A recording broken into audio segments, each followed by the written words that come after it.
இந்த திரைப்படத்தில் எந்த விதமான மாற்றங்கள் இல்லாமல் 1970 வந்து ரிலீஸ் ஆன திரைப்படம். சூப்பர் ஹிட்டான திரைப்படம். இந்த திரைப்படத்தை பார்த்து ஒரு 5 வருஷம் பொறுத்து தான் இந்த திரைப்படத்தை வந்து தமிழில் ரீமேக் பண்ணிக்காங்க. தமிழில் வந்து இந்த கேரக்டருக்கு எந்த நடிகர் போட்டால் பொருத்தமாக இருக்குமோ, ஏன்னா இது ஒரு சென்டிமெண்ட், ஆக்ஷன், காமெடி எல்லாமே கலந்த ஒரு மிக்சிங்கான திரைப்படம் தான் இந்த திரைப்படம். ஸோ ஹிந்திலையும் அப்படி தான். இந்த படத்தை ஒரு 5 வருஷம் பொறுத்து ரீமேக் பண்ண திரைப்படம் தான் புரட்சித் தலைவர் அவர்கள் எம்ஜிஆர் அவர்கள் நடித்த திரைப்படம். சூப்பர் ஹிட்டான திரைப்படம் நினைத்ததை முடிப்பவன். இந்த திரைப்படம் எந்த விதமான மாற்றம் இல்லாமல் எடுத்த திரைப்படம்.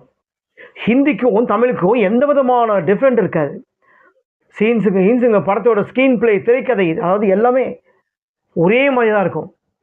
ஏன்னா அந்த திரைப்படத்தில் என்ன மாற்றங்கள் கேட்டால் ஆர்டிஸ்ட்டுகள் மாற்றம், படத்தோட பாட்டுகள் மாற்றம். ஏன்னா ராஜேஷ் கண்ணா அவர்களை பார்த்து இந்த திரைப்படத்தை பார்த்து அப்படியே ரீமேக் பண்ணாலும் புரட்சித் தலைவர் எம்ஜிஆர் அவர்கள் அவருக்குன்னு ஒரு தனி